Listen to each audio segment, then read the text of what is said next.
young, but you couldn't tell us that we didn't know love. Hey, it is me, Wanda B, and you are tuned in to He Said, She Said on IntellectualRadio.com. We are an iHeartRadio station. This is where we feed your brain. We're going to do it again this Sunday like we try to do every Sunday at 2 p.m. You're listening to the sounds of Jay Hollins. I just love this man's music. He has a new Steppers cut out called Can I? You got to check that out. His album is Casanova Black. So, okay, I have with me my dear friends, my favorites. I got all of my favorites. They probably say, you say that every week. Okay, yeah, I do, probably. I have with me James Borshade, who is our certified life coach here at He Said, She Said. He's the one we go to when we have some going to go to. What's going on, everybody? Happy to be back. Hey, James. And dear Valencia. Hello. And Tucson just sliding on in. Come on and slide on in. What up with it? Slide on in. What is boy. Well, bring it closer. Act like you like her.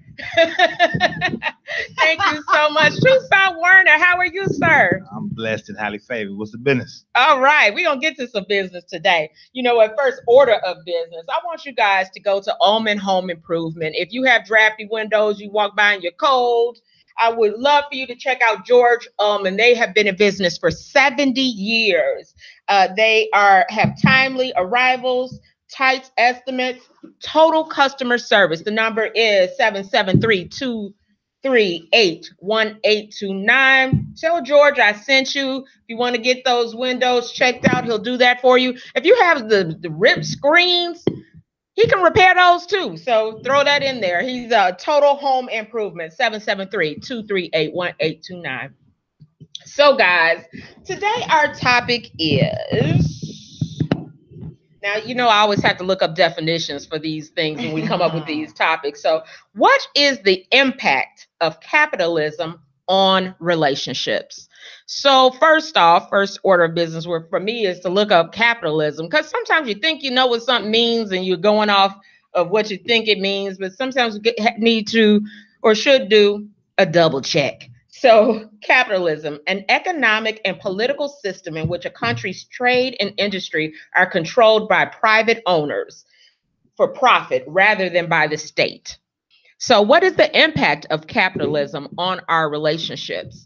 So start off, I think I'd like to still break that down some, because I'm not sure everyone, including myself, always knows what that means in terms of a relationship. How does capitalism even pertain to relationships? So, James, I'm going to ask you that, start off with that question for us. That's a doozy. I think we got to first go back to understanding that we're dealing with a system. Okay. Economic and political, and it's controlled by private owners. And the question that we have to ask ourselves is, why?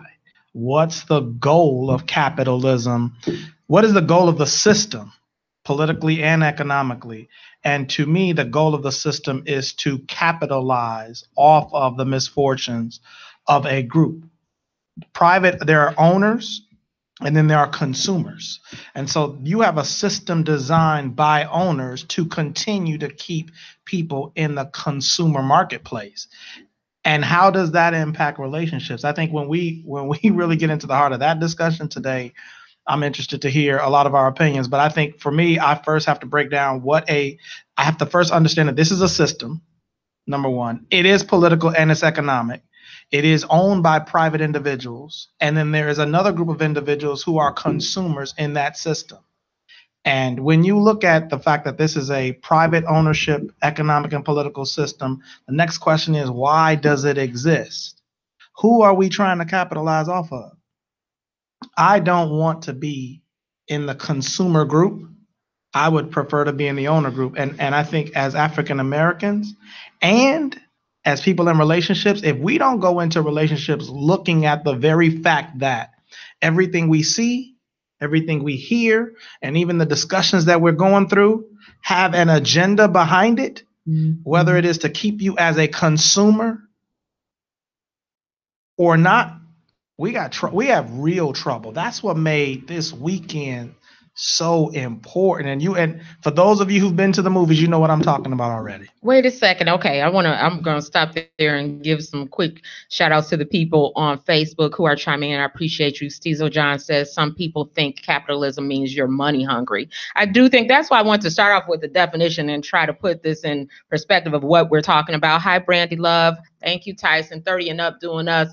Give us a topic, Tyson. Let's discuss it. That's our brother sister group here on Facebook. Join their group 30 and up doing us, and they always give us hot topics to talk about. I appreciate you so much. Plus, he's a very good comedian. You have to check out some of his things on Facebook. And thank you to everyone who shares the broadcast. Please continue to share the broadcast with your friends and chime in here on Facebook, or you can call in 708-223-8953, 708-223-8953, and join the conversation. So you were saying, if you saw, or if this weekend had a lot to do with capital, had a lot to do with a shifting in ownership versus consumer.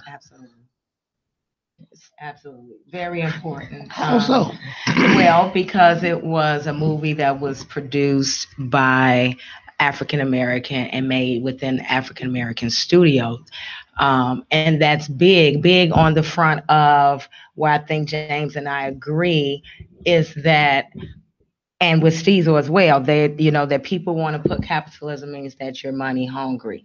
And the fact of the matter is that you're always going to have people with a consumer mindset, and then you're going to have the owner. The problem is that the information has not been funneled to our community enough for enough of us to become owners. And so to see one of us become an owner of a studio and now can release such a powerful movie without worrying about what the man at the top is going to say, because we are now that man at the top. And I think that what we get distracted so much is that we're so arguing about being in the consumer group that we're not trying to become part of the owner group that then can change some things. And I think that's what the focus needs to be. How can we become more on the owner side? It's sort of like, this is the system that we are here amongst. We can attempt to create our own system, or we can learn their system and get in and take control of that. So one of the reasons I think it was extremely important is because this is one of the first movies where an African American was a superhero. This is one of the first visions told that we are in a different position than, I mean, let's be real. You all know black people, first people killed in movies. This is one of the first movies where we are in a different position. We're in a position of power. We're in a position of might. We're shown something. We're shown in a position of strength. It's showing us in a different light. And the system has been designed to show us in a negative light the entire time. Racism is not to me, racism is not about race. It's about power. It's about a select group of people needing to control, needing to stay in power. A lot of what we're dealing with on the surface, the root of it is simply power.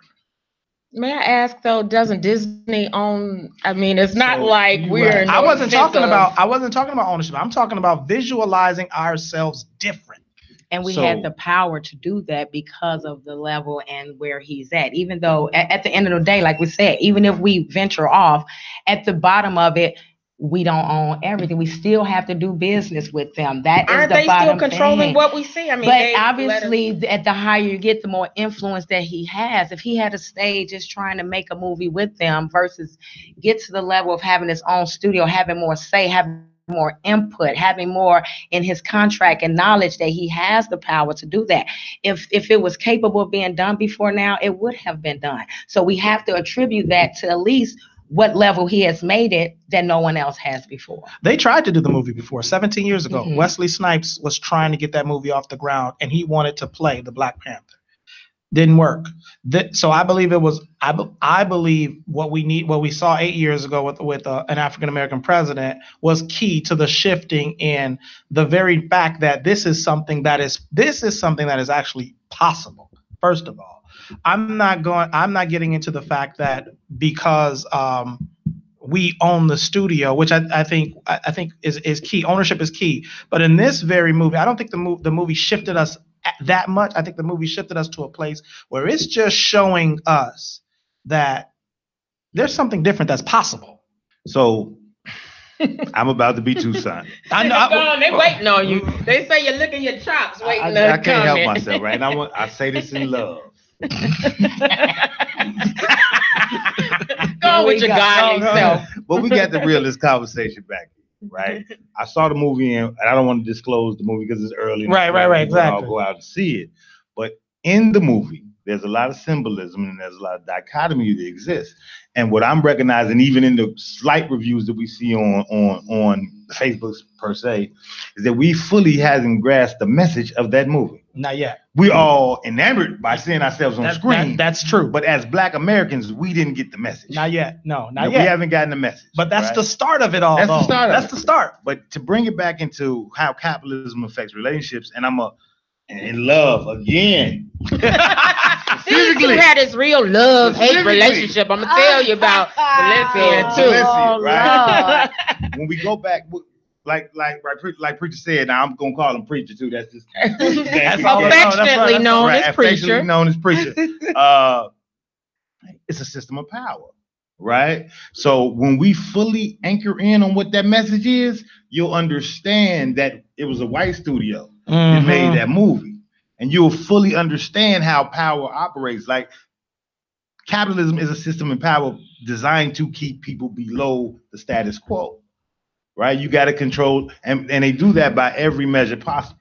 Right? Every message you receive every day puts you in your place, whether you recognize it or not, right? And in that movie, they put Black Americans and Black people outside of the diaspora in their place. We might not recognize that, but that's exactly what they did. That's exactly what they did. I want to know how. I want to ask how. Yeah. That's we can't give away the movie. Yeah, and I don't want to reveal the movie. We can have this conversation. Yeah. It will. Let's come back and do it after I want to do that. I still want to make that money. I'm saying this as a fan of the movie. I think the movie was awesome. It was right. It was well but done. I work in the marketing industry, so I understand how messaging works. That's my life, designing messages. So where we go to sleep. There's two types of people in the world. This is blanket. Two types of people in the world: buyers and sellers. That's consumers and owners. That's it. You either buying an idea, and it's not buying product; it's buying an idea, yes, or selling an idea. That movie sold us an idea that anchors white people at the top. We got to understand that. So I'm going to bring that because you said buyers and sellers, and I think we have a group, he said, she said on Facebook, please join our group. But the word transactional relationships comes up often. And that buyer and selling came up when reading the definition of transactional, so we can blend that into this conversation. Transactional, relating to the conducting of business, especially buying or selling. So when you mention consumer buying and selling and looking at transactional relationships, I see how that relates, relating to the interaction and exchange between people. So now I'm more curious to see it. I'm going to have to say I'm not much of a movie person, so you got to see this one. It's a great film, though. It's absolutely awesome. I was like, oh, good. I mean, I love every time I see the I almost want to cry every time I see a preview. I'm like, yes. But I still sleep through movies. So will I stay awake? Yeah, you won't sleep through this one. I won't sleep through this one. Okay, so I'm going to go see it. But but at the same time, I hear what you're saying, that it definitely puts us in a different light. But seeing that it's still Disney, it's still them allowing us to see what they want us to see, because they have the green light to everything. So I guess I was trying to understand where you're coming, but when you both explained your points of view, it kind of tied together for me. So I think you hit it on the head, though. Them allowing us to see what they wanted us to see, and there are binary messages in that movie.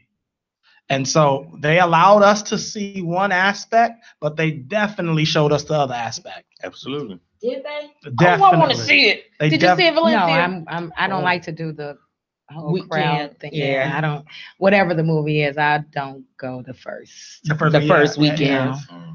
So if you have seen it, chime in, because the guys have seen it and they can give you their opinions. And I think we're still gonna see it no matter what you say. Yeah, I'm so still gonna. I haven't seen anybody say anything bad. I met one or two people saying it was overrated or whatever. But I guess that's your own mental hype of what you expected before going in. If you're influenced like that. So, but I have heard nothing. But I was just excited seeing the families go out and seeing the people get all into it and dress up and stuff. I thought that was exciting to see. So yeah, but I can. It's dope to see us valuing blackness at any level. Yeah. Yes. It's dope to see that. So I definitely appreciated the movie, and I appreciated the movie from a creative standpoint. It wasn't like I just went in there with this critical. And eye. you have a creative eye, so were you able to? I just enjoyed the movie. I took my family, my whole family went. You know, I can't tell the movie, but I was proud of my son because we had a discussion afterwards. You know, and I said, yeah, the apple don't fall far from the tree. So, you know, in that sense, it was a great film. I don't want to deter nobody from going to the movie, but I want us to pay. I watched that movie with a critical eye, but it's really pay attention to life with a critical eye. Yeah. So let's break this down a little bit.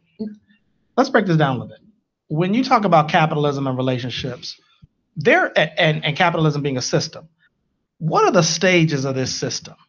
You know what I'm saying? And how do these stages really affect us and how we relate to one another? When I look at that, I think the stage one being stripping people of their own identity. Absolutely. Now, how does that stage impact relationships? Do you mind if we start there for a second? No, please do. Stripping people of their own identity and then sending them to relate to somebody else. You know, so what does that look like? Break that down. I'm so glad you said that. I work with couples who you can see the pain. You can feel the pain in their conversation. And the root of it is they're not sure who they are. And so individually. And so when you don't have a self-identity, you struggle to esteem yourself. So many couples that come to me suffer from low self-esteem. They do not esteem themselves because they don't necessarily know who they are and they don't value who they are. But where did that come? How do you strip someone of their identity? Where does the identity come from for a child? The father. Whether we like it or not. The father. It comes from the father. And you have an entire system designed to systematically remove fathers from homes, which thereby takes away your identity. And when you don't know who you are, I can sell you who you are. I can sell you anything because I'm going to tell you who you are and that you'll purchase. You know how many kids go to school and they cannot walk in the building without someone else's name on their body, without someone else's brand on them. They can't. They do not feel comfortable doing so. And when I see that, it hurts my heart because I know stage one complete. And I'm gonna pause and let I agree with you wholeheartedly, but I don't want to make this a political and economic conversation because I think there's nuances to the conversation, right? That I think we often miss. So when I said it's buyers and sellers, I didn't say of product, I said of ideas. Mm-hmm. And I think that's how that interrelates to relationships and how we deal. Right. So when we and not knocking what preacher said, because I wholeheartedly agree. Right. If you're not self-assured of who you are, anything that comes across your plate, you're going to purchase. Right. This is going to make me more valuable. This is going to make me more beautiful. So what happens is, specifically for us, right, the power system. I'm going to say white people because I don't talk about power systems. White folks. White folks are the power system. Make there no confusion. But what they do is they take our culture, repackage it, sell it back to us and tell us what to think of it. So the big booty didn't become popular till Kim Kardashian. And you got black women going to get booty injections. When 5 years prior, that would have never been a conversation, right? But that same thing happens in our relationship. It's an idea. So we formulate our ideas of the visions that we see on television or whatever media access that you have. That's our reality. And oftentimes we come to the table and say, no, we don't do that. But we're starting again where I say we don't have any tradition because we don't know who we are. Right. Mm-hmm. And we have the assumption that I started in 1970, whatever. No. Right. No. Your parents was teaching you the wrong thing. Their parents before them was teaching them the wrong thing. Because this package has been repackaged over and over and over and over. So what you think is you're on the right track, you really own some white identity philosophy, and we just ain't white folk. I want to bring up, and how I see that tie into what you said, James, is the selling of the idea. When you don't know who you are and you have this idea of who you are, now you're trying to sell that to the other person. That idea that's totally flawed is now what you are fighting with the other person to try to understand. So I see the correlation between the two. I'm going to throw in some things. Tony Brand is saying, hello, a dear friend of the He Says, She Says show. He says, stage 1, keep us ignorant. Stage 2, delete our positive history. Stage 3, divide us. Stage 4, make us hate ourselves. Stage 5, make us want to be like our oppressors. So... See, I see where Tony's coming from, but I'm going to tell you now, stage 1 is make you hate yourself. Because when you don't like you, I can sell you what you need to like. And when I say sell, I don't necessarily mean product. I'm talking about I can sell you the idea of who you're supposed to be. So neurologically, our brain works by comparison. It's nothing you can do about that. You can't, if I told you what is success, you cannot pull success out of your pocket. You will start to compare success based on what you've seen. And so knowing that neurologically your brain compares, if I strip you of your identity and then I have to give you something to compare yourself to, what does success look like in your relationship? Most people when they answer that question, it's some film that they're referencing, something that they've seen, something that they've heard, and oftentimes is not realistic. They're more bought into an idea of what a relationship should be than the reality of what the relationship they have is. I've never seen the relationship of what it should be to know how to get there. Oftentimes not one in person, but Hollywood shows you one all the time. I think we go a step further than that too, though, right? When we start looking at roles, right? Identifying roles and responsibilities in relationships. What's the core tenet? What's the core responsibilities and roles of a man in a relationship? The core, I think that varies. In today's world, we argue back and forth on what used to be and what is, and I don't think that it changes. I think the only things that we see generally that we all agree across the board is that the man is the hunter / provider. Sometimes we like to take the provider off of the hunter piece, but that was the reason for hunting, because he was going to hunt something to come home and provide. So I just asked you that question. So I ain't prep you. We ain't talk about it beforehand. Correct. Right? Correct. Protector, provider, right? The median net worth of Black people in America is $1,700. What is your main form of providing in America? What is your main form of protection in America? Capital. And we don't get it. So by very definition of us being here, we already come to the table as a failure in context to white society. The median net worth of white families in America is $127,000. That's the median. So when I say our median is 1,700, that means there's half of us who don't get that. Right? And we got to put that in perspective. So we come to the table and say, my man should be. With what? With what? Right? And your man feel like that too. Don't think he don't. Don't think he feels like he like should be. And he's questioning himself like, with what?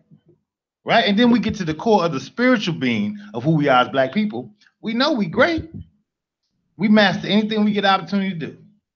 So your man is not just struggling with not being the protector and the provider for you. He's also struggling like, I know I'm better than all these people. And I ain't getting the chance to play the game. And then you, just by your very nature, is looking at that man saying, that ain't good enough. That excuse ain't good enough.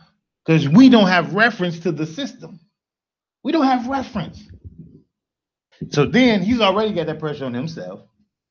Then you double back and doubling on that pressure. What you think happens? He gone.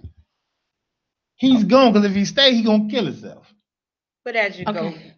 Okay, so that still seems like we're still saying, before I make that comment, let me ask you this. Now give it the flip side, if you can, of the same scenario, but from the woman, because in that it sounds like only the woman needs to understand the pressure. So what is the flip side? What do the women have to do? That's not what I'm saying at all. Okay, so what is the flip side of that?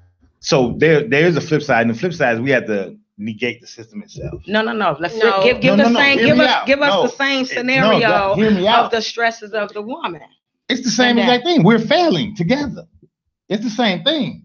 But his main point is I got to protect and provide. So what is the role of the woman? Yes. And how? What is the role of the woman? How is that affected? The same. Nurture and hold up him too. Hold up him. And what has white supremacy done for us to not be able to do those things? Separate ourselves from him being instead of him doing.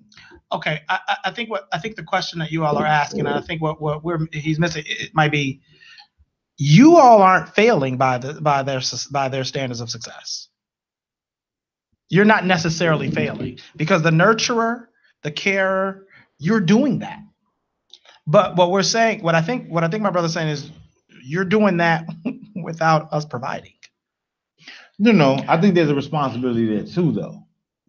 If the system is crumbling, if the system has its foot on our backs, we have to make a choice. We're going to either allow the system to keep doing that, or we're going to separate ourselves from the system, right?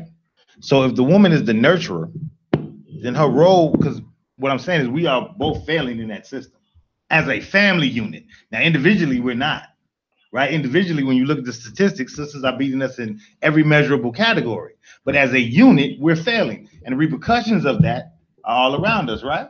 Like our kids are 10% of our population is in prison. We dropping out of school to 50%. I mean, all the things is negative. But here's where I'm trying to get to the conversation too, because here when we discuss this, we need to, and I'm going to speak for the women that are probably cringing, because in your scenario you gave how it affects. What Wanda and I are looking for is, and where I think we could bring it back to how we're suffering in relationships is we're back to the initial who's affected worse. And so here with your scenario, we just said the man and what's put on him and everything. So even as the woman being a nurturer, this is almost like the dad that goes to work every day and doesn't appreciate the work that it takes for the mom that stays at home with the children. It's similar to what I would like to say, how his comment made me feel. In the essence of the woman that's supposed to be a nurturer, here we have this man who's already angry on himself before I even said anything to him. He has come to the table angry because he feels the system is something that he's failed in and cannot succeed in. Nothing we said or did. So now here we come and we're supposed to nurture somebody that's already growling. And it feels like we are now the fault. And we're the fault because we don't know, right. Instead of him understanding the position we're in with that as well. And we're trying to nurture it. And where are the tools? Where do we get the tools? Because why? Because our fathers were snatched. Just this, we're products of having our fathers snatched as well. So we did not get to see how to calm a beast that we had nothing to do with even firing it up. But we're left to hold the weight of calming it down in order for us to be successful. And that's why I say that's how I see how this issue comes into our relationships. Well, we're too busy talking about who's affected more by it and who's supposed to do what by it. And where I will say I don't see that it's black and white like Toussaint, where as they have a system, let's make our own. I just see that I feel like there's a middle ground. And the middle ground is start making waves the way they make waves, get up there and start making changes, be some more President Obamas, get some more studios, take over the whole channel or the network and everything and get in that way, find out how to get in that way. But just to all of a sudden say now when we have as the broken homes that we have, and we're going to motivate these broken homes to then turn and then go into this way where we're going to get our own land and everything, where we're going to have our own shipping companies and we're not dealing with anybody of outside of our race. That's where I have the thing. So that I don't see that. Just a point of clarity though. One, for the ladies in the room, I'm not blaming. That's not what I was doing at all, right? I was explaining, not blaming, right? And I'm looking at it as a communal conversation. It is the unit that is failing. Because if one of us fails, the unit fails, right? A child needs his mother and his father, right? Correct. The unit fails. So it wasn't like, oh, well, it's affecting me. No, it's affecting us, right? And that's part of the system, right? It is a us. It ain't a me and you. It's us. It's not a you all don't see what this is doing to us type thing. I think it's the language and the tone sometimes turns to feeling. Right. But I think we're also predisposed to feel that way too. That's been the conversation. That's been the conversation. But that is actually a part of the system. That's blame him. Blame that's you. The system. Right. And it's neither y'all. But see, I don't want to make this. To me, this system isn't black and white. The system is about 1% of the people controlling the other 99% of the people. And the only way to do that is to make 99% fight against one another. And so you got middle class, lower class, all these different, it's about classes. You got black people fighting against black people. You got black people fighting against police. You got white people fighting against white people. You got white people fighting against black people. Fighting is profitable. And so it's not a black and white issue. Black and white is just one of the wars that has been started in order to continue in power and control. I think there's nuances though, Breach. And I think the nuances is what you spoke to, right? Our experience is different than any other ethnic group in this country's experience because we lack the identity of a cultural identity. Right? So what do? Because Chinese people suffer under the same system. Mm-hmm. Arabs suffer under the same system. But they have an identity. But they have an identity, right? We don't. So although Arabs and Chinese people suffer under the same system, right? They don't aspire to whiteness as an idea. Right. We do. Therein lies the biggest difference. So when I say separate ourselves from the system, I'm not saying, we're going to go. I'm not a farmer. I have no plan on doing that. Okay. You understand what I'm saying? Right. That's not when I say buyers and sellers of ideas, that's exactly what I mean. We got to stop buying the idea. The Asian population have not bought the idea. The Arab population have not bought the idea. They still which is why do their they're able holidays to and their weddings and things like that. Gotcha. That's absolutely, and they have a tradition and an anchor point. We don't. We create a new one with every generation, and it usually thrives and moves through our music, right? But we identify and define ourselves by our ability to navigate white spaces. Hence, our relationships suffer the same repercussions because we are identifying, like Pre said, our success is through the lens of what white folks look like success. Where do the Arabs in Chicago live? See what I mean? Bridgeview. We don't even know. Burbank. They all don't even know, right? Where do they aspire to live? We all know where we aspire to live. It's wherever the white folks say is the best place to be. So mass populations of us moved out to the suburbs when we got our first check. Now they moving back in because that's where the real value was in the first place. The real value is in being human.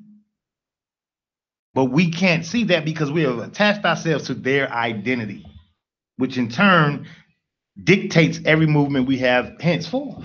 I made a statement in the group. I want to challenge that. I don't believe we attached ourselves to their identity. I think they sold us their identity and we bought it. But to control us. Absolutely. Yes, but again, for me, it's not white people. For me, it's 1%. It's 1%ers.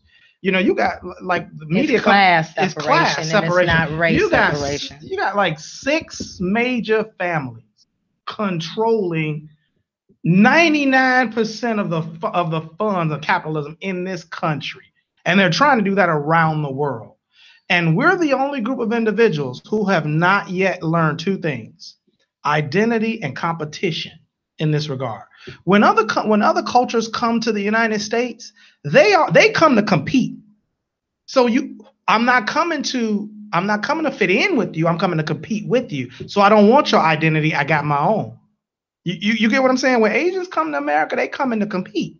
They looking at you like Asian families tell their kids, you can do anything but what they're doing. Don't do that. Don't be like that.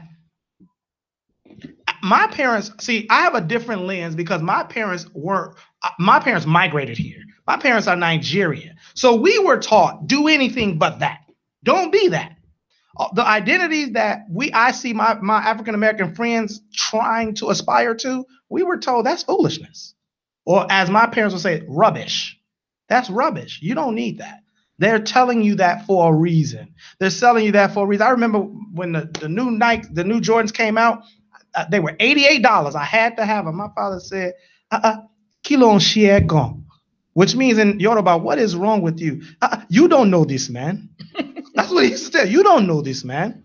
I'm not buying you shoe with his name on it. You want shoe? Put your name on it. That's what my father was telling me. And I was like, put your name on it. That's a different kind. He said, in Nigeria, we don't wear shoe with someone else's name on it. I am not Jordan. That's just how the culture was. And so I'm wondering, when did it become okay for me to put somebody else's name, for me to have somebody else's name? When they pulled us from Africa and started making us take their names. And gave us their names. And they're still doing that. And they're because still doing it. When you put Nike on your feet, here's a beautiful part of capitalism and imagery. You put a certain brand on your feet. You know what they do? They pay a black person to show his face and say, hey, be like me. And then they profit from it. This is crazy. And so when we finally get to see, look, man, there's a serious game being played.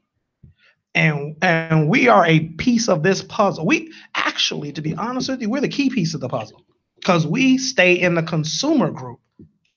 We stay in the consumer group longer than any other culture. And I have not figured out for the life of me why that is. I think what Tu mentioned is that the issue started way before us. This is our parents before us. This isn't just this generation issue, and it's so ingrained in us that your father came naturally from, ours came from this stuff. Ours are the product of this. And so it's ingrained in who we are. It's all we know. And it is all we know. And the other thing is too, is that as time passed, they had to become smarter and more deceptive. And so you saw the difference in schooling. You go to the inner city schools where they're all blacks. They are not getting taught what they're teaching in other areas. And like Toussaint said, so when you keep your communities all Asian and you have all your Asian children are going to it, even though they're within this system, they're still going to mostly segregated schools. They're still teaching them the things that they need them to know.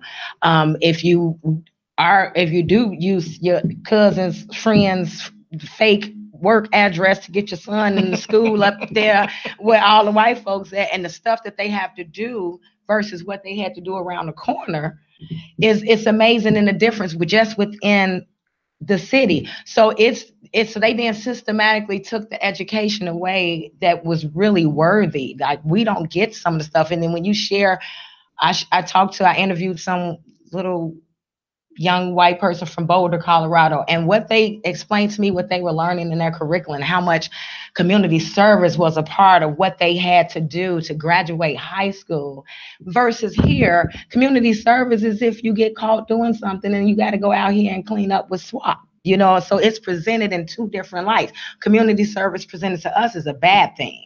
Community service in their community is presented in a different way. And so it's a punishment. Yeah, it's a punishment. Community service is not something that you do. It's something that you get punished to do. It's nothing that you're inspired to do. We're not inspiring to say, at Thanksgiving and Christmas, they're homeless, but they're homeless in the spring. They're homeless, when you're going out for Valentine's Day, but they are embedding that. And then you see less of their people on their streets.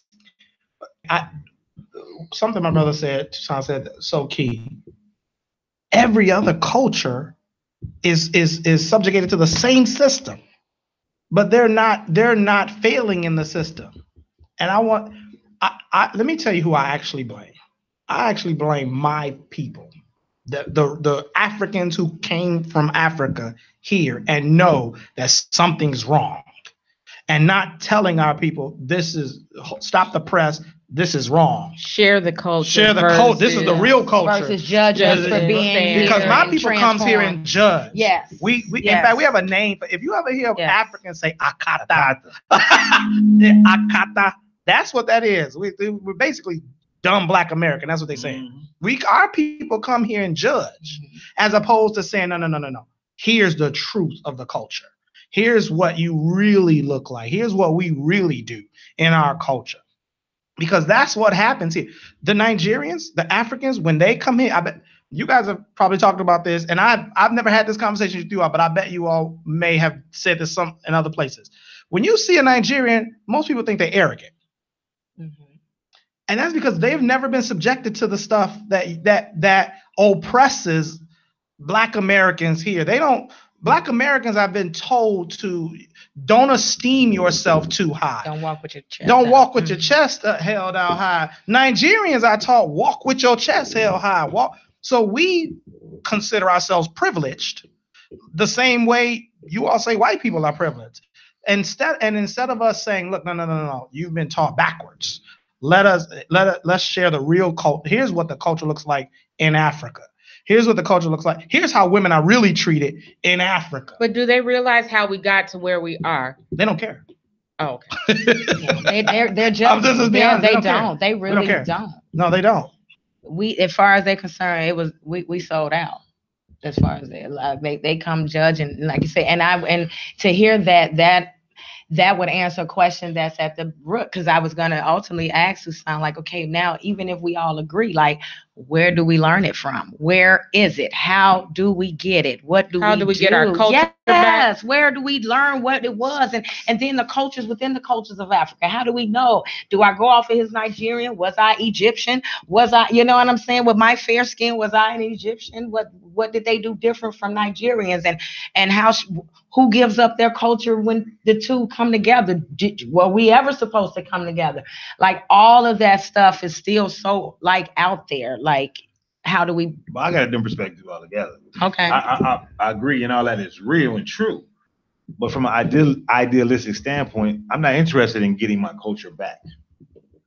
Right? And I say that in this sense. African Americans, descendants of slaves, are the most dominant culture in the world. Even more dominant than Africa.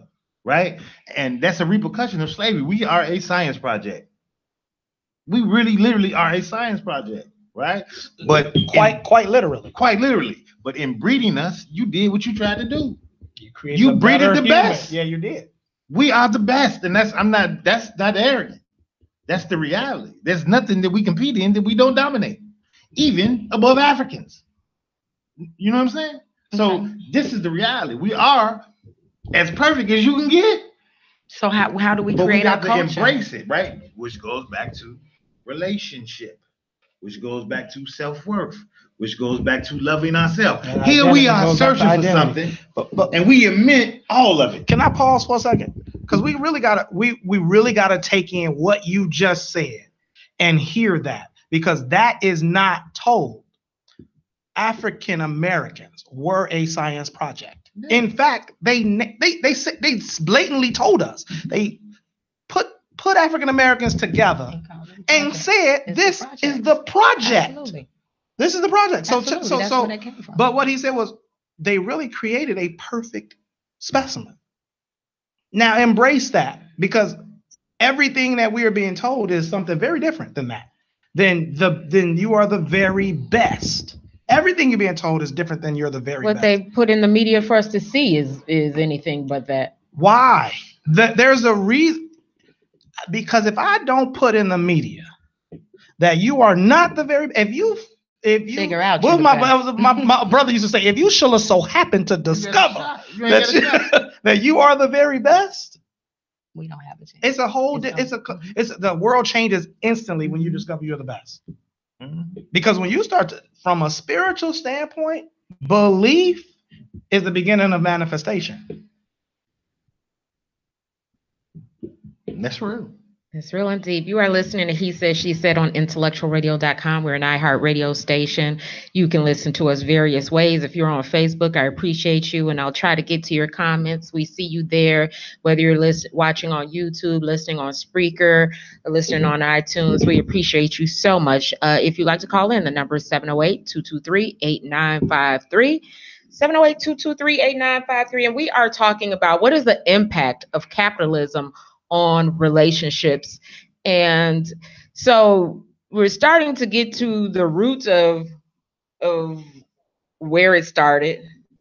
And I still would like to get back to the impact on the male-female relationship. We kind of tipped on, and then we went around a little bit, but still the impact on how we relate to each other with all we know that our culture has been ripped.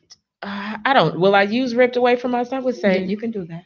But Tucson, I think I hear you say sometimes, I listen to you when you're on WVON and other stations and vehicles, that can't we start building our own? I mean, the way to heal, to fix, is to start working on. And I won't try to say what you say, but if you could pick up from where I'm going, I hear you say this. Creating our own, yeah, absolutely, right. But I think that starts with buying into the idea, buying into the idea of our greatness, right? Because when you believe that, you got to separate yourself from the thought processes that creates everything we buy into now, right? You have to unlearn. Yeah. You have to literally unlearn everything you just learned. Yeah, you got to unlearn everything. You got to unlearn it. But to get it back to just a layman's terminology, or back to the male-female dynamic, even in what we define as beautiful, right, or what's marketed as beautiful, right? Sisters have mutilated their bodies over the past 5 years, or probably 10 years. Let's say 10 years, right? To meet a standard that they created, right? And brothers are opting for this. That's a sign of insanity. It's a sign of insanity, right? So it's those kind of mental shifts that says we can be empowered and we can love. That's really what it breaks down to, right? The core, first you got to love yourself to love someone else, right? But we mutilating our bodies, we mutilating our brains, we mutilating our minds, but it's because those ideas are championed, right? If two young boys walked in the door right now, one graduated from Morehouse and one graduated from Harvard, we're going to admire the one from Harvard a little bit more. And that's sad. Without having seen any of the curriculum. Nothing about that dude, right? Yeah, that's true. Nothing about it. But it's because of his ability to navigate white spaces. But this is how capitalism relates to our relationships. Because capitalism is what keeps those mindsets in control. Because we don't aspire to whiteness. We don't outwardly say that. We aspire to wealth. And by definition, wealth is whiteness. They control it all. So everything they do with it is what dictates what wealth's value is. So by happenstance, we identify the whiteness, right? So when they take when Kim Kardashian or whomever, it ain't got to be her, takes our look, our braids, our whatever, and then there's an uproar because she repackages and sells it back to us. Well, you ain't got to buy it. Well, I don't think that wealth is only related to white people, because there's other countries full of wealth and the people aren't white. There are wealthy African countries that's just, like I said, once again, we're not getting that, we're not getting that commentary. And so I for one am not, yes, in the country we live in, yes, you can say wealth is equal to white, but I don't think that if we're gonna go back and empower us, we can't say that we didn't have it. Like, that was the whole reason of why they were coming for us, because we were in a land of wealth. That's where we were. It's full of wealth. It was just, the knowledge of it probably was missing, but it was there and we had it. So, but here, yes, wealth is mostly white. And that's why I say, so I still, at the end of the day, will still, how do we implement this new system? I really am trying to. It's going to take, it's going to be about 3 generations to do this. Generation 1 is to buy into the idea that you are great already. So you know how you call Nigerians arrogant? It's time for you to become arrogant. Mm-hmm. When you believe you are great, you can do anything. Generation 2 needs to understand that this is a competition. You are from the second you step on the land of the free, you are in competition, and you need to become an owner. An owner of everything that is in your world. So when other cultures come here, they look to own their food that they put into their kids' body. They look to own the education that they put into their kids' mind. They look to own that because they do not want people brainwashed. So generation 2 is ownership. And what ends up happening is we redefine our greatness, and I couldn't believe you said this, but it's so true, through our music. We let our music dictate our culture. And that's just not. Has it always been? Yes. Not well, it's been like that in the US. It's not like that in other countries. But the only reason music dictates our culture here is because music is a language. And it's a common language we can all understand. So if you put that on our airwaves all day long, it's just speaking to us and we fall in line, right? But I want to go back to the how, right? I don't necessarily believe the 3 generations philosophy, right? Not that I'm against it, I think it makes sense. But the only thing that matters and how that changes in my mind is that black men have to stand up and be men. And they have to let go of that system. Now, what if they didn't have the fathers? It don't matter. You don't have that option. Yeah, you can't. It don't matter. You got to stop being a punk and man up. Now, what if he says I only make 17, I only bring in so much? Then you got to quit that job and find out how to make it somewhere else. And stop looking for somebody to feed you and feed yourself. That's it. It's stop being a coward. Because a woman, by her very nature of being your rib, is going to fall in line when you are leading. But for you to be the leader that you got to be, for you to lead and manage your family, you can't be a coward. You can't be waiting for somebody to feed you. But isn't that the entire political system? Isn't that how they use black people though? Absolutely. Absolutely. Well, no. The government is going to take it. If you elect me, I'm going to fight for change in your community. But even in that context, we need to take the government. All of it. We need to take it all. That's what not being a coward means. It's all ours for the taking. Take it. And so we're the only community that politically looks for candidates to save us, when other communities, they're getting into candidacy to increase business. That's the only reason a man who makes $2 billion or a man who's worth billions will go for a job where he get paid $500,000 is to increase his bottom. That's it. To increase his bottom line. J.B. Pritzker is worth $6 billion per person. $6 billion. Yeah. The governor of Illinois makes $160,000. Exactly. Now, why would he be running for that job? Because it's about power, right? But as men in our community, if we really want to take back our community, we really want to take hold of our position in the world, we got to stop being cowards. And that. So now you're opening up a can. We got to understand what that means. It's not, standing on the corner. And yeah, that's what I'm Tell them what that means. I was going to say, now, hold on. Because I'm about to say, now you're opening up a real can. Because in every community that is doing well, and ladies, don't kill the messenger. This is just fact. In every community that's doing well, men are leading. And I mean, men are united and they're leading. I think we want them to lead. Yeah, that's what we're not saying you don't. Oh, okay. I'm just saying, but in every. So what the brother is saying, that's not universal though. He's more explain that blunt with it. But we have to stand up. We have to stand up. We don't have a choice. There is a power dynamic in our community that is real. We got to acknowledge that, right? But that's part of the systematic plan too. Right, but a lot, we hear the feminist conversation. And I'm not knocking the feminist conversation, but when you look at every measurable status in life, the black man is at the bottom of it. With the exception of physicality, we don't dominate black women in any stature, right? So when black people come to those kind of conversations, I just don't understand, right? Because the woman leads our households. The woman leads us economically. The woman leads us in every measurable category. So there's a dynamic there that exists. There's a struggle, right?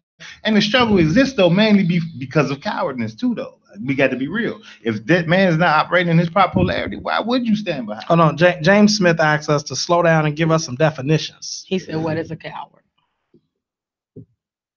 What's a coward? Any man that refuses to stand up and be a man. Any man that refuses to stand in his proper polarity. Break that down to like an everyday situation, relationship. Give us a situation, example of a man that could be doing this and he's not. If we just break it back to the original question I asked you, if it's protecting and providing, right? If you don't have any way of protecting and providing for your family, you are a coward because it's access to it. You can create it. You were born in the image of God. There's nothing beneath you. You can create whatever you want to see. But what we do is we say, well, they ain't hiring. Who ain't hiring? Create. You got hands, They. arms, legs, feet, and a brain. You don't need nobody to hire you. You need to focus your energy and figure out how to get to the resources, right? And we got to stop saying that too. When we talk about capitalism, we always say money. Damn money. Because they can burn all the money tomorrow. It don't matter. Money is an illusion. It's resources. It's resources. That's the real conversation. Coward, by definition, is a person who lacks the courage to do or endure dangerous or unpleasant things. That's it. Because going forward is dictionary definition, but that's it. But that's it. Because going forward, it feels dangerous. Yeah. It feels dangerous, but yeah. I wouldn't have used the word coward, but I don't disagree with coward. You know what? We don't like to feel uncomfortable by calling each other names like that. We don't want to. But see, men have to hear that like that sometimes. I agree, but I'm saying that's why I don't like to People use need to those hear. words. But women got to hear it too, though. That's why I said people You need can't to be hear. cowards either, though. That's what I said people. Because y'all got to love us fearlessly through that. Because that's the reality, right? What's the quote? If your woman is a slave, she'll make you a slave too. And that's real in our community too. You got to be fearless too. But you got to fearlessly love us through not being cowards. So I just heard somebody say this on the radio. I was listening to Linnell Harris this morning. And somebody was on the radio was like, yeah, you know, when I said I stopped my business, everybody was like, But if I told them I got a good job, everybody's happy and cheering. That's cowardice. Because the expectation of failure is like, well, I can't support that. That's a cowardly move. That's cowardly. And it's contagious in our community. It's how we relate to each other. We can't even love each other because we cowards. We can't be, what's the word, vulnerable. Men ain't vulnerable with y'all because they know they lose power. And they scared to lose power because y'all don't love them through it. And that's real. That's real. We got to be honest about it. Right? I can't look like I'm soft to her. But why can't you look like you soft to her if y'all on the same team? But is that his own perception? Like I said, is that a man coming in with that perception? But or relationships are mirrors. So if it's his perception, it's being reflected to him. Not necessarily. I happen to disagree with that whole thing because there's some people can come in and they can see things the way they see it. Doesn't mean that that's what they're getting. They see it that way and that's what it is. So if I'm in this relationship and I'm already saying I got all this stuff on my back. And what you laughing at? You got to share. Tony's comment. IntellectualRadio.com. You can't just bust out laughing and we don't know what you're laughing at. Read Tony said, "I always want to know what it would be like to have seen MLK and Malcolm X have a conversation." Thanks, fellas. That's why I bring them to you. That's why they must here. Be MLK. Not at all. Hey, my Iron Man doing right. Does the lady in the middle have a thought? Yeah, he said it right before she started talking. Yeah, like I said, I just think that, you know, we still are back to, because even in that scenario, so if we're going to say all of a sudden out of this system, when we become owners, who are going to be our consumers? So it's like the world is based on. I'm so that right there.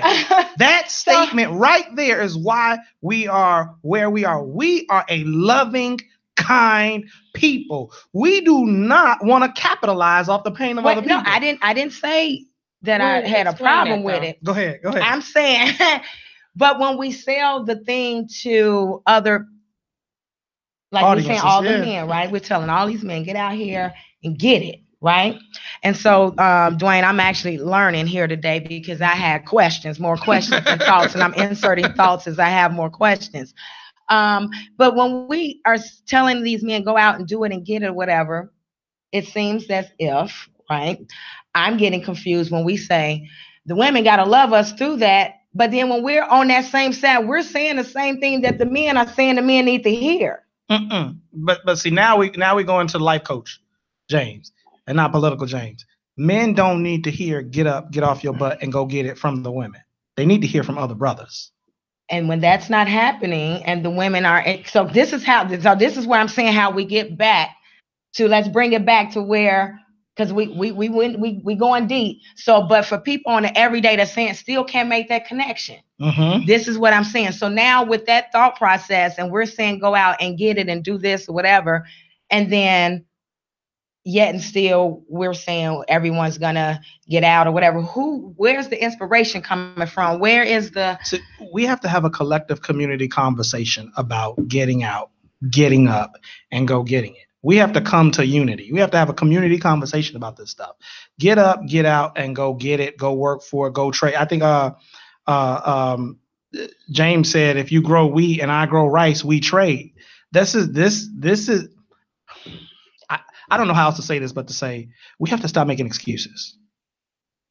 The bottom line, we just have it's come to a point now in our history that excuses are up. Other cultures are coming in here, and within one generation, changing their entire lives. Within one generation, they come into America and they find in the American dream, as you call it. But we know they have, like, there's a great video that's out, and it's a race, and it's in cartoon, and there's a couple of people of different races, and the thing 1, 2, 3, the gun goes off, but the gate comes down on the black people.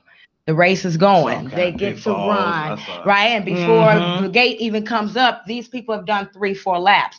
So I don't like to, because it sounds like, because see, that's, to me, that's another one of those things that we can take, and you falling on delicate ears that are not so advanced. It sounds like I'm just lazy. But what gate?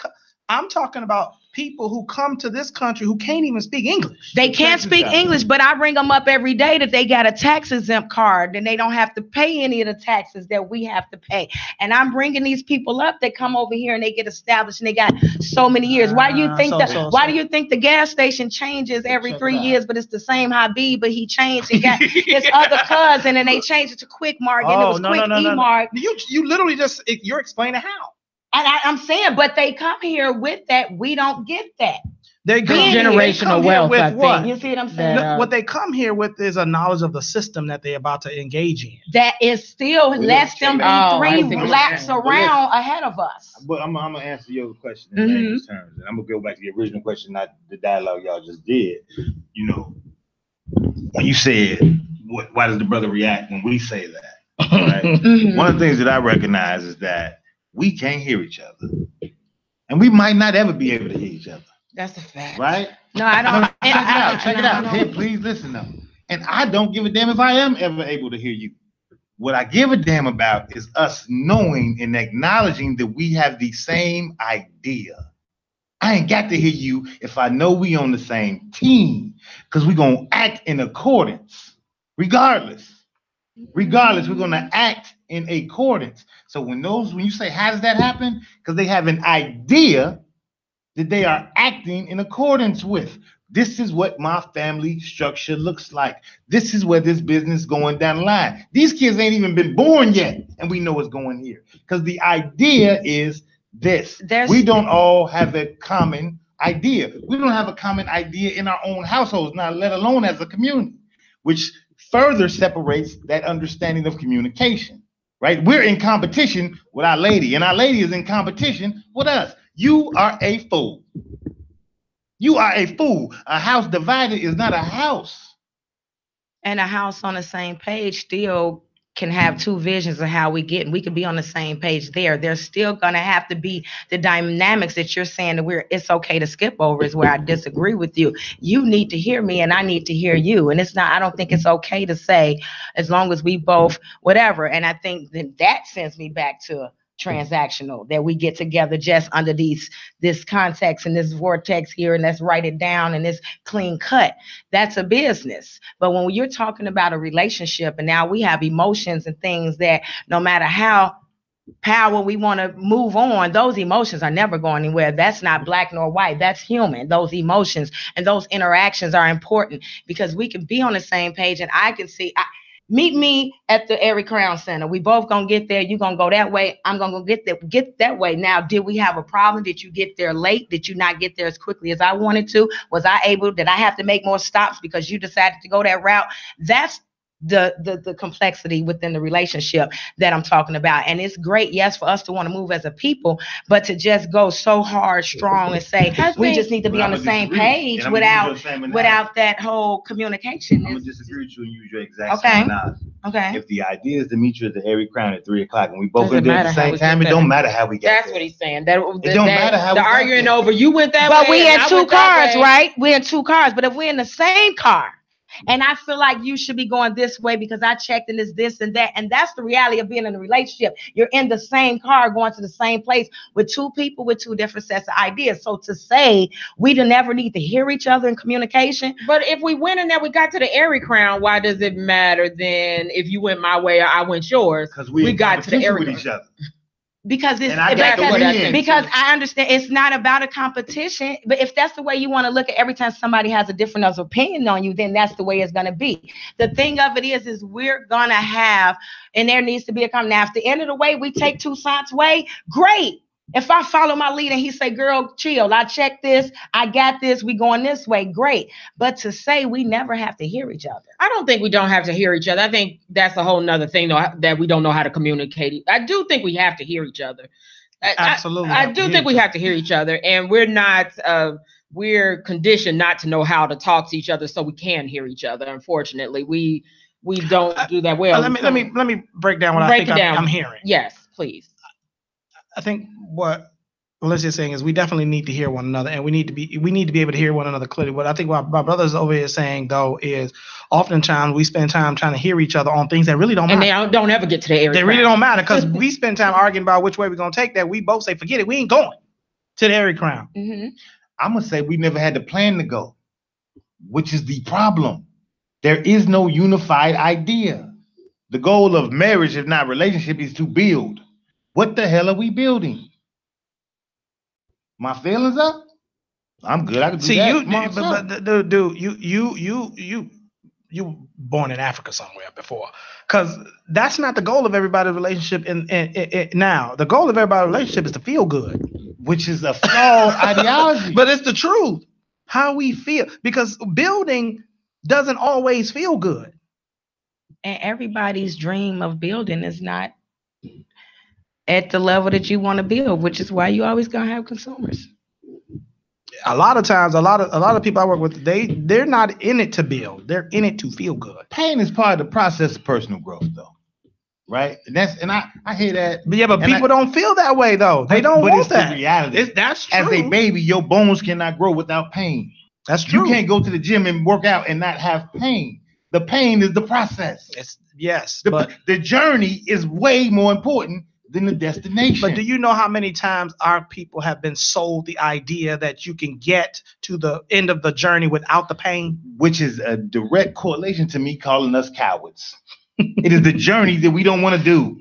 It is the journey. So we are arguing over why we can't get to the goal.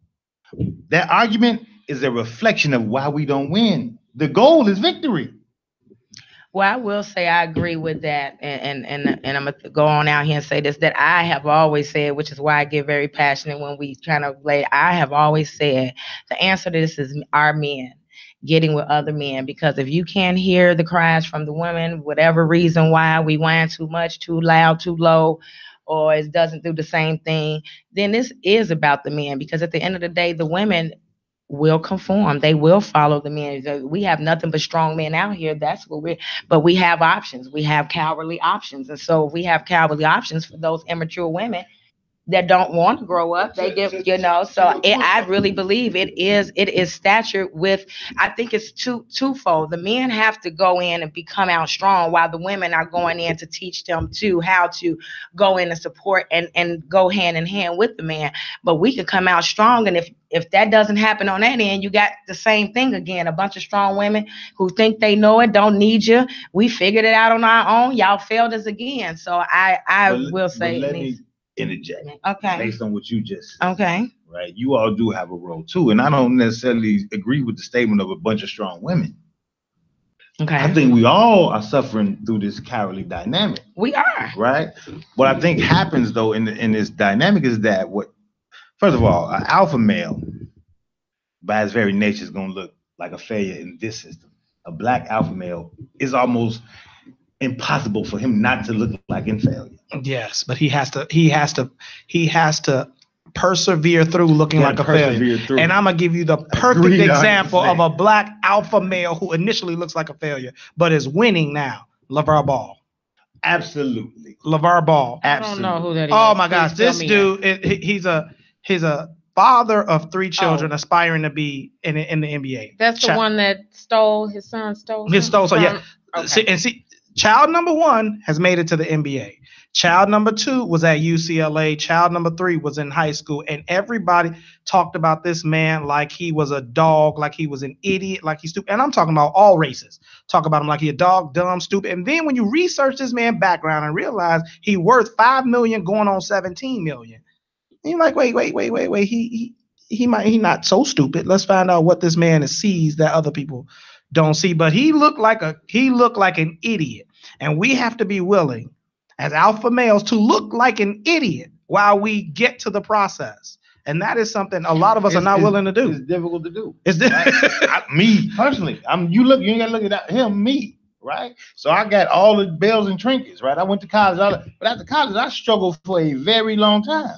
I was driving Cutlasses, right? Which is not the car for the dude with the degree. You understand me? It's just not, right? But I had a goal. What color was your dream. color? What colors was it your was color?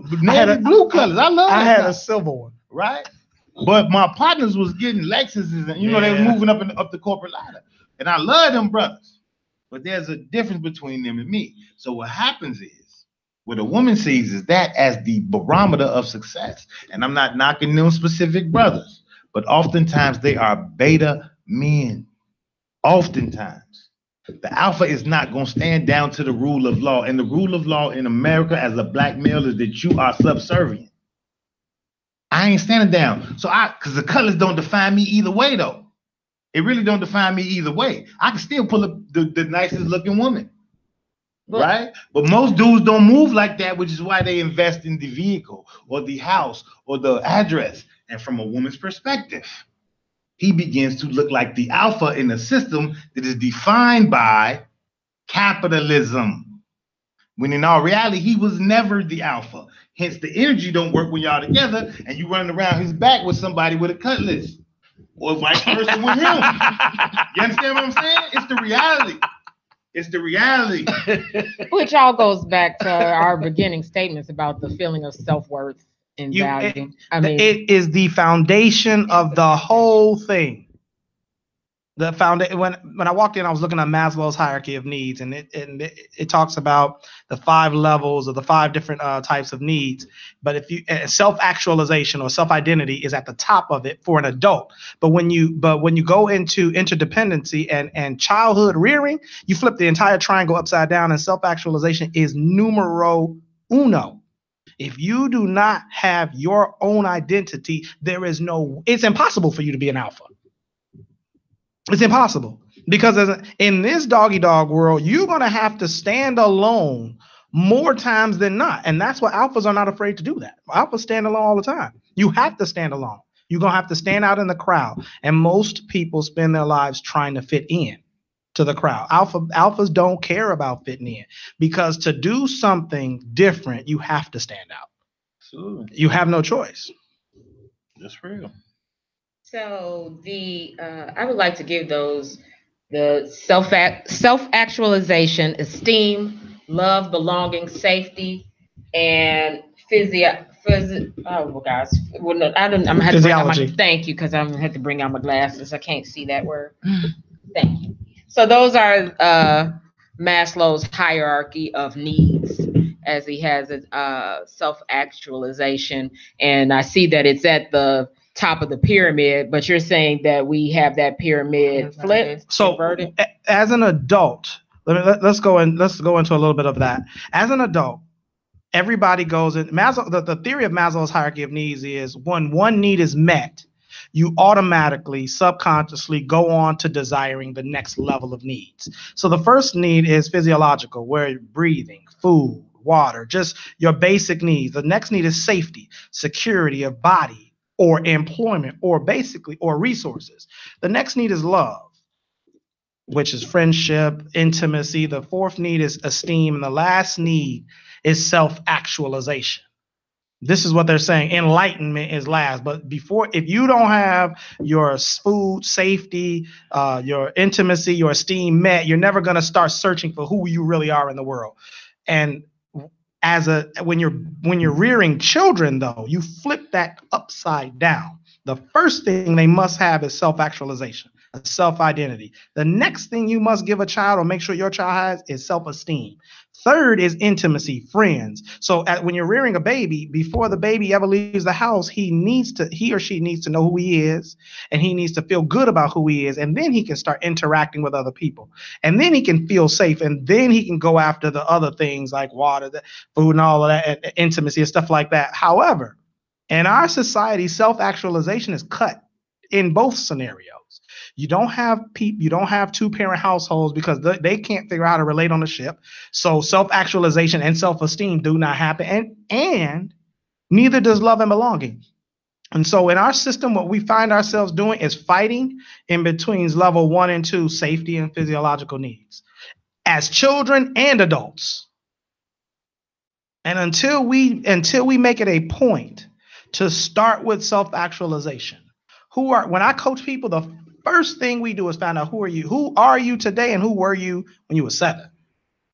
Because if I can't deal with if we don't address who you were at 7, we'll never get to the end of this. We'll never deal with this. Who were you at 7, and what hurt you at 7? So I usually send people through a life map, and it shows your ups and your downs, and your ups and your downs, and how those things may have wounded you, so that you can get to know you. Because most people blame their spouse or their partner for hurting them, when the truth of the matter is you are reacting to previous trauma, and your spouse may have touched a scab or to a wound that is not fully healed. And so we have to first identify, where am I not healed? Where am I wounded? And if you don't know where you're wounded, we cannot help you in a relationship, period. And that is self-actualization. That's a fancy way of saying self-actualization. I'm going to throw in our sponsor right now, Journey to Wholeness Center. They're located at 9501 New England in Oak Lawn, 708-634-3664, owned by my best friend, Kimberly Davis. So check them out. They have emotional clearing. They have 18 different practitioners that help with many modalities. So to find someone who can help you with these kinds of things is what they do. And happy anniversary is your 3rd year anniversary next week. So please check them out. JourneyToWholeness.org, 9501 New England in Oak Lawn, 708-634-3664. So we have been talking about here on IntellectualRadio.com. He said, she said, capitalism and the impact of it on relationships. And it seems so daunting, deeply rooted, circled, turned around, all is mixed up. It's designed to be that way. It's designed to be that way. And it will never change until we individually know who we are, and then collectively come together to say who we are. That's real. You know, yes, I just listened to you break down that pyramid, and I never thought about it in that context. But maybe last week or something, I was in a group and I said something. The question was about women. So I responded in context to women. I said, most black women are miserable. Somebody like, well, you mean they mean? What about black men? I said, well, it was a question about black women. But if you asked about black men, I'd say they mostly miserable too. Right? But since we was talking about black women, I answered for black, what I thought of black women. So when you say what you said, that just like dawned a light on me, because that is real in our communities, right? We're internally suffering, right? And then we lash out because we're looking for saviors. We're looking for saviors. We get in relationships for you to make me happy. Yes, right. Why do I feel? Help me not feel like alone. Yeah. You ain't got nobody yet. And when he comes to the party, you still feeling like that, and like it's your fault. It's your fault. A lot of times, men too. That's real. And that's why I say that, that's why I was having a blockage when we're just jumping, because I think now the mess we're in, we have to figure out how to get out of this mess. And it doesn't start with this big movement on the big front. It's the small fronts. It's within. Exactly. It's within your household. It's now, how are you going to interact with your mate? How are you going to now interact with your children? How am I going to interact with me? That's what I said. Once it's me. Yeah, you're right. You have to instill that in your children. Now you have to do something different with your children. Yes. You can't do what was done from grandma now. And that's why I'm saying it's a whole lot of stuff internal. When you get your stuff straight, then you turn around and you say, son, I messed up. Yes. I messed up. And look, I need you to go through this program with me. Or now, if you don't want to say, if you don't feel free to talk about some things that I've done, and I'm speaking from things that I've said within the last 3 weeks to my own children. So we're gonna get this right now. I'm gonna save you 20 years to be my age and out here wondering why, when, where, which direction I'm going, and how to recover, and how not to take this piece of baggage forward, and this and that. And see, that's the piece. When you really, the real, if anybody want to say, I check myself, if you really checked yourself, you've went back and you've made some apologies to some people that you never before. And I've made that apology to my sons. Hold up, wait a minute. We got to go back. Mama know better, and I'm not just going to do better for myself. I need to teach you before you start bringing seed into the world. Let's get this right. And so that needs to be what we need to do. And then once now we have healthy households, now I can knock on, James, okay, I'm at this point with my son, right? And I need help. Or Toussaint, can you understand? Then now we're starting the network, and we need to build and lean and create. And with that, we need to be hearing each other. Yes. That's where my whole thing, why I was kind of quiet at first, because I'm really trying to, I have to check sometime and see, am I crazy? You know, somebody got some other information that may be. Don't check. You verify. You got the Twitter check. I do. The forgiveness starts with them. Yeah, and it has to do that. And it has to be where, we have to start and get that together. Then now my household's healthy, and I reach out to you, and then we reach out. Now we are the world across America, hands across America. Now here we go. Now let's start walking towards Capitol Hill. Yeah, strong and built together, and strong nuance. People. It's not that I don't agree. I do agree. Mm-hmm. But the nuance of that conversation, and why I say we got to attack the system, is because the system never shuts off. Right? It never shuts off. Right, so we all know who I am on this panel, in regards to how I approach the world. I took conversations about race, and I know he idolizes me. Look him in the face when I was talking to him, because he would respond to my facial expressions rather than the words I was asking him. Right, and I just asked him some basic 5-year-old, 6-year-old questions. 6 years old. What do you think about white people? Oh, they cool, daddy. I don't expect nothing different. They dress nice, they smart, they work hard. Going down the line giving these accolades to white folks. Cool. What do you think about black people? They dumb, they don't work hard, they live in bad neighborhoods, they don't dress. And I say, do you live in a bad neighborhood? No, daddy. You dress nice? Yeah, daddy. Your daddy work hard? Yeah, daddy. But cognitively, the system never shuts off. Right? So even who I am, and let's put this in perspective, because every child ain't got me as their daddy, and I'm very clear about that. I know what's happening in my house. I know what I'm reading, what's being on tape, what we looking at on television. I know what we eating, all that. And most of our community don't have what I have in my house, right? So if my son is getting that effect, what's the child that don't got me as their daddy getting? That the mom is at work, the dad is at work, single parents on both sides, and the TV has to be part babysitter, and the media is controlling what we say. But if we go back to building that, and we go back to that, and now, A2, I gotta work. Can they come over there with you? We have gotten away from that. We don't trust our neighbors. We don't borrow butter, sugar, because we worrying about you gonna be talking about the fact I ain't got no sugar. All responses to that same system, though. But what I hear the brother saying, I hear what you're saying. This is why he's saying the system has to be attacked. Also, because he's saying you have to be strong enough to attack. I agree with that, but you have hold to on get a second. to that Listen to what he's attack. saying. No, he's saying I got my house in order, and my son sees a strong black dad, and he victim to the system. You see what I'm saying? I get that. And we got to stop giving the system as much credit as we do, right? We got to be all in this and all of that. How many people it was 2 mosques in the Nation of Islam before Malcolm X. 2, right? Now let's put this in perspective, because most people don't understand how the Nation of Islam works. And I'm not going into their history, but Elijah Muhammad built it all. He created all the access, all the money. Malcolm was just charismatic. 2, that man will never be forgotten in the history of black people. Martin Luther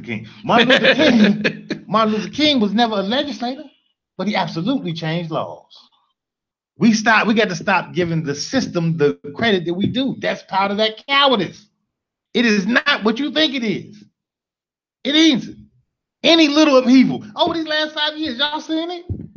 Police shooting here and them little boys throwing. That's another problem. That's that cowardice of a system, right? When them little boys was in, was it Philly, I think it was, and the rock throwing boy was out there, and the mom came out and snatched him by his head, and everybody was praising him.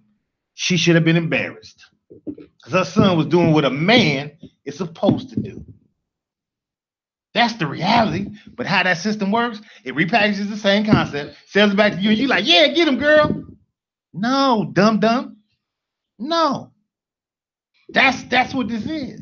But those, what was it? What's Trayvon? Twitter made that relevant. It's not, the system ain't as strong as we think it is. We just afraid to attack it. Period. And anytime I think they know or we start to feel like we could come together, they do something to try to keep us where we are. And we usually fall for it. I think it's hard though. True. I think it's hard because a lot of this is very ingrained. What our parents, the view of success is still, we have to unlearn some things. It really is a deep-seated unlearn some things, because I would look at that boy too and say, get from out there. You're going to get killed. But we have to be brave enough to let our sons go out and fight for us and not be the cowards. But that takes some unlearning. You're going to get killed either way. Right? And I'd rather die on my feet than on my knees. Now, this is the difference between MLK and Malcolm, but I'm more in line with that philosophy. There is a deep-seated problem in our culture, in our country, and if we don't come together somehow, some way, first self-actualization is key initially, but we have to budget what's next. So if we're going to attack any system, we have to know the game we be playing is chess and not checkers. So knowing that when we come together, they put stuff on, they are paying for Facebook ads to give us different impressions as part of the system. So we have to just know we have to budget, this is going to happen. That's right. Because this is a part of the system. Outside of just us, though, this is how that works. I just read somewhere the Russians spent $12 million $1 million a month on social media. To elect Donald Trump. Yeah, it's real. It's not a game. But you know what they spend it on? They spend it on ads or posts that would cause us to fight one another. They inflame us. Spent it on Hillary Clinton. Yeah. Donald Trump. They spend it on stuff to inflame us, to fight one another. War sells and war wins. This is how they play. This is how this game is played. Because remember, if you never learn any other concept in fighting this system, know this: a house divided can't stand. It can't stand. So the numero uno game is to divide. Whether I divide you from your wife, whether I divide you from your son, whether I divide you one community against another community, whether I divide one race against another race, whether I divide one social class against another social class. It's divide and conquer. It's all profitable. You cannot conquer what is not divided. Okay, so if we only need 2 mosques, do we got 50 people? I mean, like, when do we get it started? How do we do it? If we got to do that at the same time as we fixing inside the house, I still want, where's the blueprint? So I'm going to tell you my role in this. And my role in this is to help people heal, is to help people learn self-actualization. And I want to help you know you. So that's why I'm building. If you go to my website now, you'll see it under construction. We building classes, video classes, online learning, books to help you learn you, so that you can enter into a relationship healed and whole. How do we come together and relate on the ship? Now, somebody else may have another piece of the puzzle, but that is what I've been put on this earth to do. I want to make sure you are healed. You know who you are when you go out and attack whatever it is you're attacking. Because if you don't, there is no way to win. Tucson, what piece you got? So I got the same role. You got the same role. Exact same role, right? To teach you to love yourself fearlessly. Fearlessly. Right? And move in that polarity. And I move and leverage my life in that style. Right? So there's other things on my purview, but I'm in the hood and in the communities every day. But it's not just, a lot of people attach me to mentoring programs and raising young boys, but it's just not that. is just loving fearlessly, man. That's really what it breaks down to. And I know I come off as rash, but I think that's what we need. We asleep at the wheel. I'm not gonna whisper for you to wake up. I'm yelling. We sleep and we about to crash. Right? And when you waking us up, now give us the GPS to where we going. Tell me how. I mean, you know what I mean? I still feel like we have these conversations, but we still walk away saying how. Like, okay, so tomorrow, if you can have it your way, if you had, well, how many men you think it is? 50, 100, like Farrakhan is calling. And that leads me to just a real insert that he's calling for a certain number. He has a plan and he's saying he's calling. And I believe that maybe more people will move if we all just kind of looked at it as we are one people and take the religion out. And I think that's what stops some things from coming together, the different denominations. But if you have 50 million, 100 men, 1,000 men, what would you do? That thought like you, because I don't. I'll let you answer, but I have I'd a question move on after politics. I would. You would do what? I'd move on politics. I'd move on local politics immediately. That's what I would. As far as having those people run and get into the local arenas, or what we some would run, those who fit the bill, and the rest would just dominate the political messaging. That's it, right? We ain't allowed. We're not for this. We're not. So to put it in perspective of our specific dynamic in Illinois, there's a conversation that's happening right now. Who's going to be our governor? Right? If you all follow that at all in the news, right? So if you followed it, you know there's some young boys kicked in the closed door meeting of some preachers. Yes. That should never happen. Okay. Should no preacher be with no man outside of our understanding of what our community desires. Oh, okay. I thought you meant the kicking of the door. I'm all for the. Oh yeah, I appreciated that too. I like that video. Yes. Okay. But it's that kind of construct, right? Okay. That's the division in our communities, right? It's this beta concept of I can give you a check right now. But who you selling out? Who you selling away, right? And I ain't mad at you talking to JB Pritzker. I'm all for it. Talk to him, but only if you got my interests at heart. So we got to have an idea of what our interests are, which stems from educating ourselves of who we are. And I think even stepping back a bit and getting rid of the cowardice, because I think some people are moving forward still in a coward mode. Yes, I'm not ready for us to start trying to move forward. We're not ready to move forward. Let me put it to you like this: if you gave me 100 men, I would spend the next year at making sure that they went from beta to alpha, that they understood their masculine role. I would give me 100 men and we can change this whole community. Real talk. Give me 100 men and I got 4 in the Iron Man. And what we're trying to do is systematically go out and one arm reach one. Trust me, give me 100 men and we can change the whole paradigm of our community, because the first thing we're going to do is unlearn all the. Now, you know, you all call me preacher. But we're going to unlearn what they've been teaching us in the school systems and in the church. We're going to unlearn that stuff. Because a lot of that stuff is actually feeding into the dynamic that we have in the schools and in the churches. Absolutely. This is real talk. So we're going to unlearn all of that, and then we're going to just deal with what's real. And after everybody knows the truth, then we got 100 free people going to free 100 other slaves. Because right now, whether we like it or not, capitalism is just another form of slavery.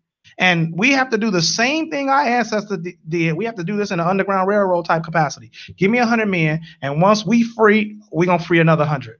And once we free, and that's how we're going to do this. And then we're going after political systems. I truly agree with you. Too many times I've seen people invite me to something that to how we're going to heal this community. We're going to heal this. And we get there. Everybody has all these ideas, and you go, wow. I mean, you can't just start charging forward. And that's that was my point. That's why I went back to say it starts on a smaller scale, because you can't just everybody's not equipped. Everybody don't even understand. People may not. It goes back to your car analogy, though. And that's what I say. And now it's back to, do you really know the best way to get there? Do I know the best way? And you need all that. But what he's saying is ain't nobody even trying to get there. Ain't nobody trying to get there. But that's the conversation. It's the destination, not the how we get there. Right. I know there's a destination, but you still, but what they both saying is true. What they're both saying is true, but why we're saying this needs to heal this conversation. The first, if we both agree that we are trying to get to the Airy Crown, the fight of who has the best way has to. But what did he say earlier? When you talk about politically, we don't know that we're trying to get to the Airy Crown. Right. That's what I'm saying. Let's You just be don't real. know. That's why I say the But- destination is not but necessarily see, there. We not even we don't even have a meeting of the minds yet. Because I'm in those conversations, and it's you know, like, and we've heard the call, and what y'all we did talking the about? Million Man March, and we've, you know, so it's like, what That's is why I the say real- rewind to self. Hey, that's what I was saying. You But look have here, to do though. that because you can't go ill No prepared. one community has that though either, right? There's a hierarchy, right?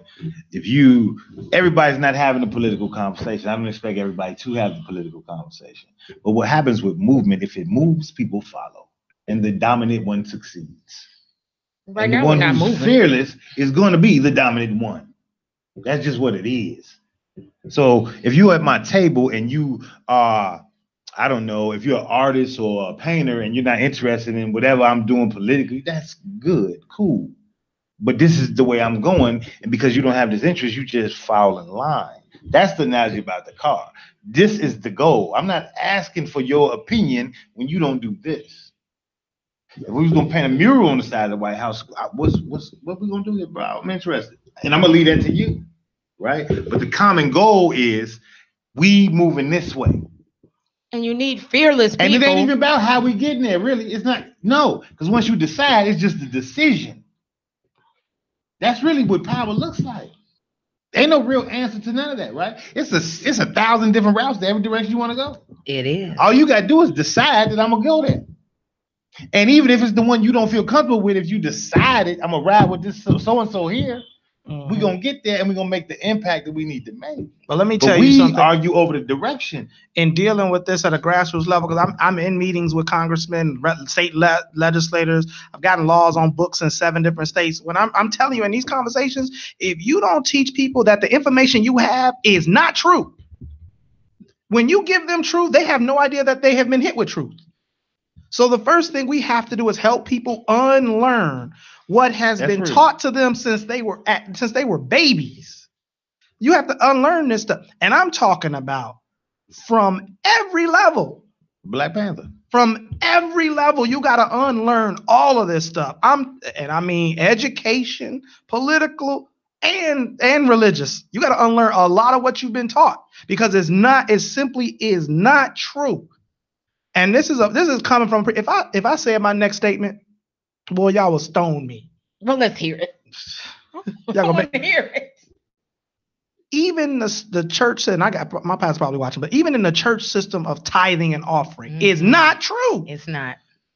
Everything you've been taught is just much of it is just not true. And so when you do you understand what it's going to do to someone to have their entire foundation shaken? I know because I've been through that. The first time I learned tithing in the New Testament for Christian, if you call yourself a Christian and you saying I must tithe is an oxymoron, I didn't know what to do with it took me months to overcome that because that was my whole life. I didn't know what to do. And then the next question I asked was the one that changed my life. What else isn't true? That was the next question I asked. Well, what if this isn't true and this is the basis of who I am? What else is not true? And when I asked that question, I realized, oh my God, holy smokes. I had to unlearn everything before. So you have to help people unlearn in order for them to even be open to learning something new. Because you don't even know that you are a part of a system. And I need you to know what you know to help to keep you a part of the system. And this system is slavery. And until you realize what I know is actually what's killing me, you can't unlearn it until you realize what I know is actually what's killing me. You know how hard that is. You know how hard that is? How hard people go, yeah. That's earth shattering. I'm not gonna take that away from my mama. It would be no changing her opinion on you that. See Tony. Yes. Tony is rubbing me like, oh shit. I hope y'all listening because we touched on, the religion part and how that is. It's just not helping, this stuff is not true. To oppress. It's helping to oppress. You go I'm to reading. hell. I'm reading. No, I'm not. That's what they're gonna tell you. It's gonna be a whole lot of people gonna be looking at like, I tried to tell you. Yeah. Man, seriously. You think it's hard once you fully learn to love yourself though? No. Once you fully learn to love yourself, you realize you're the only one responsible for that. It's easy to let go of everything else. And that is the root, though, to everything we've been saying. Everything. How do we get here? How do we start here? How do we start here? How do we get to there? How do we fix this? How do we get this? The root is love you. You are responsible. You are solely responsible for loving you. In fact, we teach education, church, politically, an external locus of control, as opposed to an internal locus of control. We teach, the Lord will do this for you. Yeah. Just sit back and wait for God. Like he's Santa Claus. That's more important than self-love. And we Absolutely. And check this out religiously. I taught my son this. I said, listen, let me tell you something about God. It's just like, let's look at him like your father. When you were a newborn, I packed your diaper bag. I ironed your clothes. You 17 years old now. I'm not packing your bag, and I'm not ironing your clothes. At some point, God turns you over to you, because when you originally created, he said, you have dominion. You have dominion. And then he said, you created in my image. Go forth. And people still teaching you to, at 17, 18, 19, 20, to have God pack your diaper bag. And you know what? God looks at Christians like that. You must be disabled. But if I'm created in your image and I have dominion, then what am I? I have dominion. Exactly. I'm God. I'm God. I am. That's what self-love looks like. No, that's why I say that is truth. If it don't get no more simpler than that. God said, let us create man in our image. And when he said man, he meant male and female in our image. And then created man and said, now I'm giving you dominion on the earth. And then we lost dominion. And then Jesus Christ came back to give you back dominion. And this, out of all the things he could have taught us to pray, he said, pray these words: Our Father, who art in heaven, hallowed be thy name. Thy kingdom come. Kingdom means thy king's dominion come. Thy will be done where? On earth, just as it was in heaven. Yeah. What's the system? In heaven, he had dominion. On earth, he wants you to have dominion, just like he has it in heaven. And we saying, God, you do this, God, you do that, God, do this, God, do that. And he said, you got dominion. God is not Santa Claus. You have dominion. What did Jesus Christ say? The things I'm doing, you gonna do and greater. The Savior of the whole world said, you're gonna do greater than what I'm doing right now. Yeah. Biblically, that's all beyond my scope.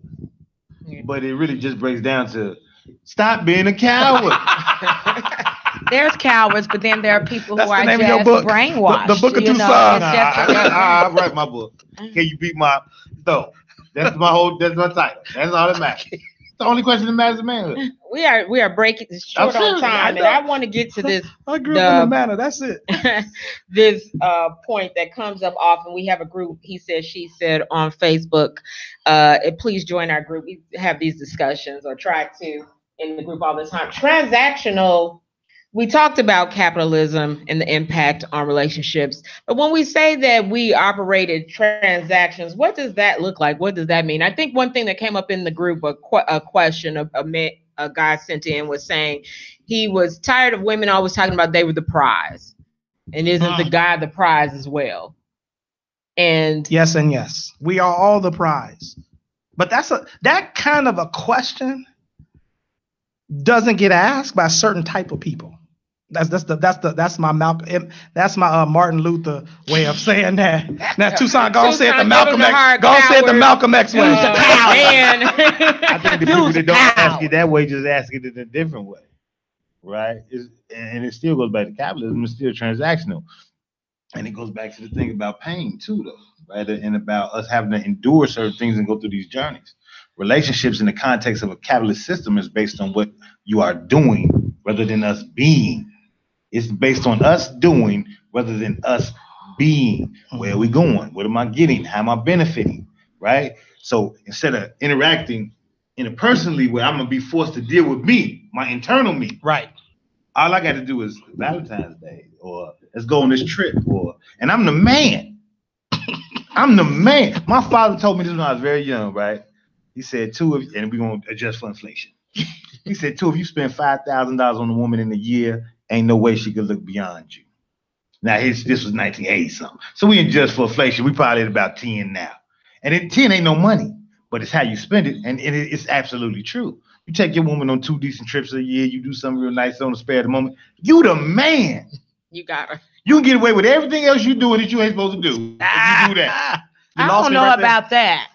I guarantee you, but maybe in 90% of the households out here. But my point, that's just an analogy, right? Okay, but I do agree with you. The concept is as long as you're doing, we're okay.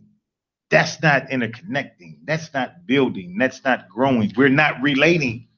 But I can relate to that. I can relate to that because, like, I chose to leave a situation and it got judged based on because people viewed it as the doing was good. Yeah, that the doing was good, and it was a disconnect on the being. How deep was your love was my question. You know what I'm saying? I was like, but I want to go deeper. You know what I'm saying? And I was getting like looked at like, girl, you crazy. And I'm like, but there is a deeper. You know. So I get that. But that's the concept. And it's not. I'm sorry. So go into coaching. This goes back to Maslow's hierarchy of needs. What you're saying is, physiologically, you were cared for, and maybe safety you were cared for. But now we got to move into level 3, which is intimacy. I need you to see into me. And most relationships stop there because that's where the transactions end and the interpersonal relationships begin. Mm-hmm. Absolutely. Then you can go into esteeming and respecting and stuff like that. And then the last one is self-actualization. We oftentimes deal with level 1 and 2 and never get to level 3 of intimacy. How do we relate to one another? I tell people to look at it like a ship, for real. How do you relate to one another together on a ship? You're in the middle of the ocean and we got to navigate to shore. How we do this. If you say, no, turn the wheel right, and I say, no, turn the wheel left, we're going to be spinning in a circle. If you say, no, we should go, and no, we should stay, we should put up a boat, we ain't going to never move. So we have to learn, how do we relate together on this ship in the middle of the ocean? But you know what? I think we already know it's innate in us, right? And I had this conversation with my cousin last week. Same exact conversation, right? And we was making jokes about it in the context of the conversation we was having. But there was a purity that existed in our younger relationships because the expectations had not evolved of what an adult should expect.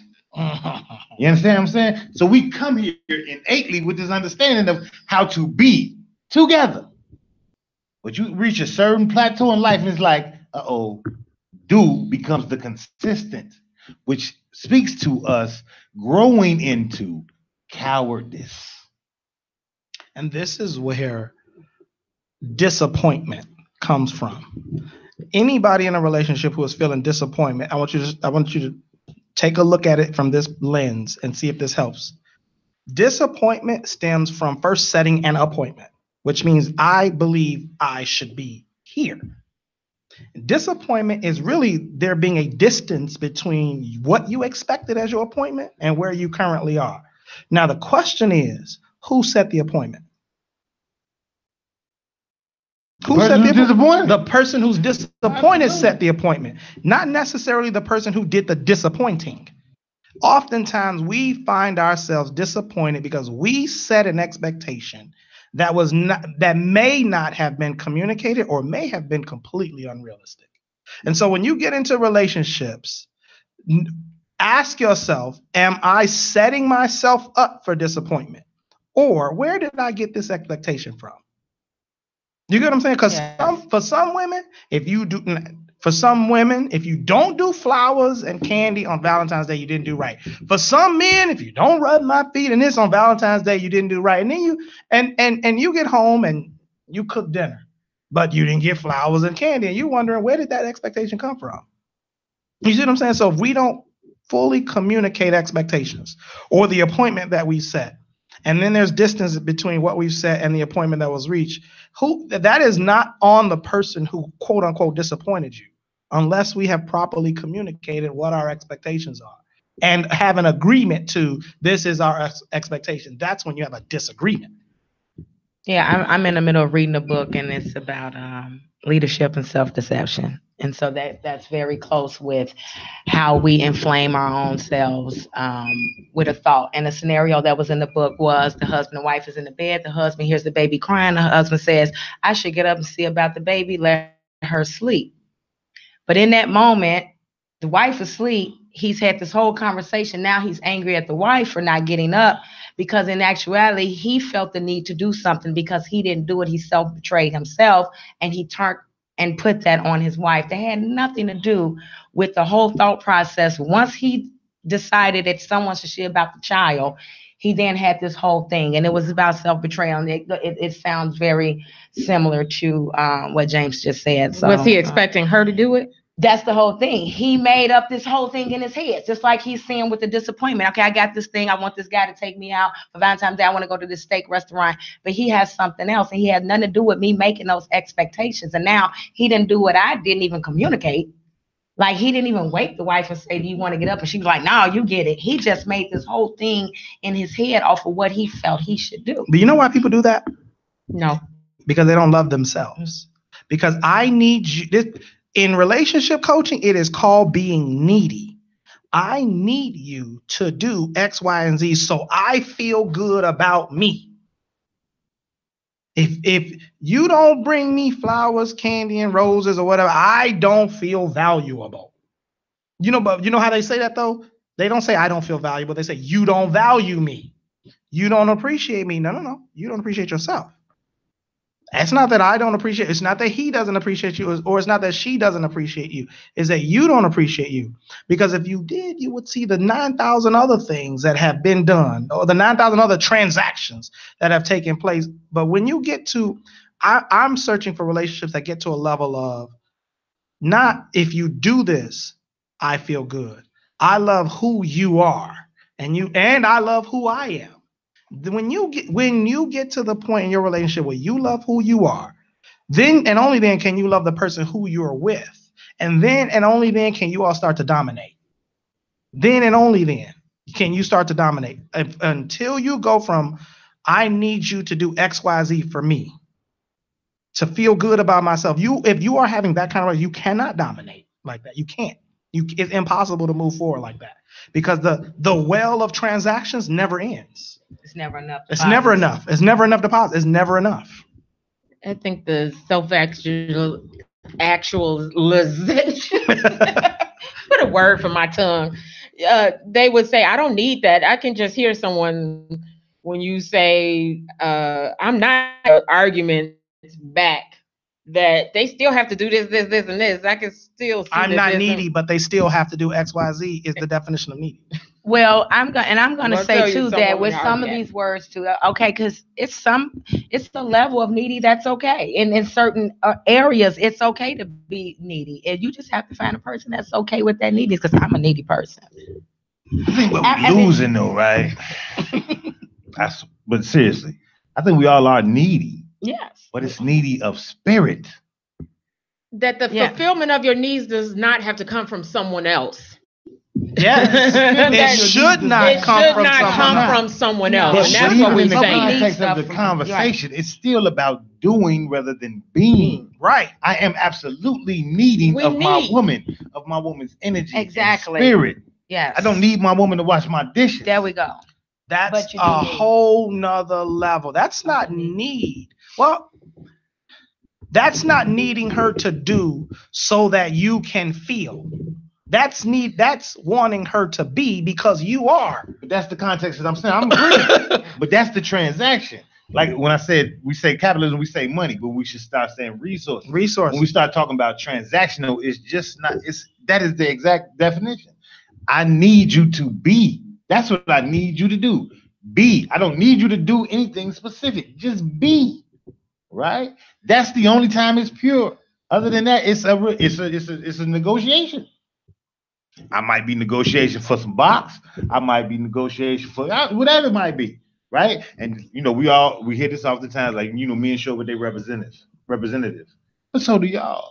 Because we both selling each other. We both salesmen. And that's how we interact. Which goes back to what? Capitalism. You just said the trough is never full. Well, that's how capitalism works. We're going to feed your desire to keep needing more so you internally feel valuable. The same concept. The exact context of how we relate to each other. You've been listening to He Said, She Said on IntellectualRadio.com, and today we were talking about what is the impact of capitalism on relationships. There was a lot involved today. I have to go back and listen and pull out a pen, and I think I suffer from a little bit of this, so I'm going to go work on myself. James, I just found out some more we got to work on a little bit. People like, not you again. But how can other people use your services, James? Just get me at jamesborchet.com or hit my email address at info@jamesborchet. If you're one of the people who want to be one of the 100 men, hit me up, info@jamesborchet. That's JAMESBORI and then shade, like lampshade.com. jamesborchet.com. Great. Valencia Jackson on Facebook. Valencia Jackson. Right. Tucson Warner. I'm all over the place, man. Just link with me. You got anything going on, Tucson, that you'd like to share? Nothing specific. Okay. I'm getting honored at the Black Men of Excellence Award for the Defender next week maybe or something like that. Savior's Day. I might be doing a little speaking Savior's Day. I'm not sure yet, so we'll see. I love it. I want to give I can't believe I'm about to use the word shout out to members of the Iron Man. Number one, Dr. John Artis of Health on Earth. He is at his offices is in Tinley Park. Listen, if you are serious about getting healthy and you're an athlete or just looking to become healthy, Dr. John is who you got to see. Look him up online, Health on Earth, Chiropractic Care, Dr. John Artis. Dwayne Bryant, another member of the Iron Man group. If you need a motivational speaker, motivational speaker, education, business, etc., you got to call Dwayne Bryant. You can look him up at DwayneBryant.com. And last but not least, my brother Patrick Stephen, owner of Damani George Hair Studios. Prom is coming up. The father-daughter dances, weddings coming up. Listen, you got to go to Damani George, and they're located in Woodfield Mall. Damani George Hair Studios. Tell him He Said, She Said sent you, and I'm sure he'll take care of you. Those are the members of the Iron Man. We're building a wealth village, people. Let's get on board. All right, and I would love for you all to come out. I'm going to be celebrating with my sisters in media, LaTonya Lang, Lisa Marie, Ava Ruway, and Monica Payne. They also have a show here, Becoming Dateable, on Mondays at 11 a.m. We are going to be celebrating my birthday. Besides, we're going to have some vendors there and take a minute to talk about the businesses that everyone brings to the table. So we'll do a little business too, and then we just gonna dance, have fun. The steppers and us, Valencia and I, we're gonna get our step on, and then the house heads will have a little fun with DJ I'll be on there for all of it. And I will too. Sweat it out. Sweat it out. We're gonna bring our feet, bring extra shoes, we're gonna work it out. And that's next Thursday, February 22nd at Relax Lounge, 20901 Western Avenue in Chicago Heights. Love to see you there. It starts at 7:30. A big thank you to my sponsors, Journey to Wholeness Center, 9501 New England in Oak Lawn, 708-634-3664, journeytowholeness.org. If you need help with any of the things we talked about today, talk to James. You can go there. They have, I swear they will help you. I promise you. They can help you if you're looking for a place to go. That's one of the places as well. George Ullman at Ullman Home Improvement. They are located at 11636 Pulaski, 773-238-1829. Go get your windows fixed. Anything you need done around the home, tell George I sent you. He will help you out. And I will hope to see you next Thursday and here again next Sunday, same place, same time. He Said, She Said, IntellectualRadio.com. Love it. Listen to memories of how happy we made each other, you and me. Somehow my career took off and it changed me. Had a little cash get the best of me. No one thought the best of me. Big life didn't was best for me. You about as loving.